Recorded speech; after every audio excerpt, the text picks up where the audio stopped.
كنت بقرا في كتاب اسمه عزائات الفلسفة للكاتب ألان دو بوتون. ده كاتب بيتكلم عن الفلسفة وكده.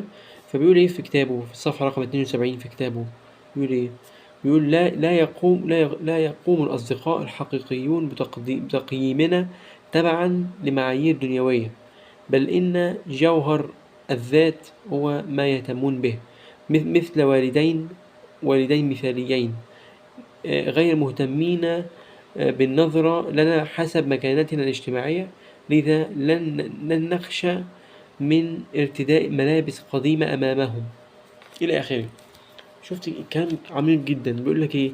بيقول لك إن إحنا الحب الحقيقي إن أنت تحب شخص بسبب إيه؟ بسبب جوهره، مش بسبب إن هو لابس إيه، أو إن هو لابس إيه، أو إن هو مثلا آه، مش بسبب مثلا إن هو لابس إيه، أو إن هو عنده عربية إيه، أو إن هو ساكن فين.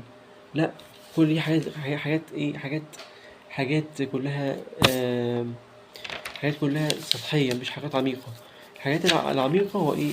هو مثلا هل هو فكره عامل ازاي، شخصيته عاملة ازاي، هو أخباره ايه يعني كفكر، كشخصية، ك ك ك كحاجات معنوية، كصفات معنوية زي الصدق أو الكذب، زي السمعة. هل هو بيحب السمعة؟ هل هو بيحب الرياء؟ هل هو بيحب الإخلاص؟ هل هو دينيا متدين ولا مش متدين؟ وهكذا. كل دي معايير الناس مش حطاها في اهتماماتهم، عشان هم ايه، حاسين ان هي ايه، حاجات غير مادية. حاجات كلها غير مادية، حاجات كلها ما بتجيبش منفعة مادية، وبالتالي هم ايه، هاملينها. هم هاملينها عندهم، هم هاملينها، مش مهتمين بيها. فدي أحد العوامل برضو. آم، كون إن الشخص، يعني برضو نفتفت كده حتة حتة. هو قال إيه؟ قال لك إيه؟ ألان دو بوتون قال لك قال لك إيه ألان دو بوتون؟ قال لك إيه؟ قال لك لا يقوم الأصدقاء الحقيقيون بتقييمنا تبعا لمعايير دنيوية. معنى كده معنى كلمة أصدقاء حقيقيون، معنى كده في أصدقاء فيك، أو في أصدقاء مش حقيقيون. تمام. طب دول نعرفهم منين؟ دول تعرفوا لما انت تلاقيهم بيهتموا بالماديات عندك. انت عندك ايه، انت لابس ايه، انت منين، وهكذا. اصدقاء الفيك، لو انت الحاجات اللي عندك اللي انت تمتلكها دي، لو هي راحت منك، صدقني هما الصحبة اللي حواليك دي كلها هتروح. مش هيتجنبوا القعاد معاك. لو انت مثلا فقدت وظيفتك، لو انت فقدت وظيفتك المرموقة، لو انت وهكذا مثلا، لو انت فقدت مثلا حاجة مادية عندك، لو انت فقدت فلوسك، هتلاقيهم هم قاموا وبعدوا عنك، لأن المصلحة هنا انتهت. تمام. تاني، لا يقوم الأصدقاء الحقيقيون بتقييمنا تبعا لمعايير دنيوية، بل إن جوهر الذات هو ما يهتمون به. أهم حاجة الذات. ذاتك دي إيه هو الذات؟ الذات المقصود بها الدين، مقصود بها الأخلاق، مقصود بها الصفات المعنوية، وهكذا. مقصود بها أي حاجة معنوية هي ليها علاقة بالذات. تمام.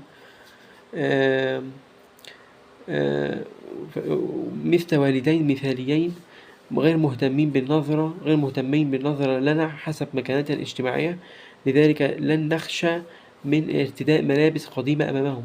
الوالدين دول مش هنخاف منهم، ولا نخاف نلبس أي لبس قدامهم. ليه؟ لأن احنا واخدين عليهم، وهم بيحبونا. هو ليه؟ عشان هم ايه، مش بينظرونا نظرة مادية. لا، ده هم اللي بيصرفوا علينا، يعني ماديا هم اللي بيغذونا ماديا. لكن احنا بنتغذى منهم ماديا وعاطفيا، او ماديا ومعنويا، وهكذا. فاحنا لازم، احنا كأشخاص لازم نخلي نظرتنا للناس نظرة ذاتية، نظرة للذات، مش نظرة مادية أبدا. يعني ما يهمنيش أبدا شخص يكون عامل نظافة في الشارع، أنا يهمني ذاته. ما يهمنيش مثلا شخص يكون عامل نظافة في الشارع. آه، في ناس مثلا تنظر لشخص مثلا عامل نظافة في الشارع ان هو ممكن يصاحب ناس اقل منه في العالم الاجتماعي مثلا. يصاحب ناس مثلا في ناس فنيين، او ناس مثلا دكتور او مهندس، يصاحب ناس مثلا ايه، فنيين مثلا، او يصاحب ناس في التمريض او هكذا. ما عندوش مانع. ليه؟ لان الانسان ده انسان نقي، ما عندوش كبر، ما عندوش كبرياء، ما عندوش عظمة، وهكذا. بس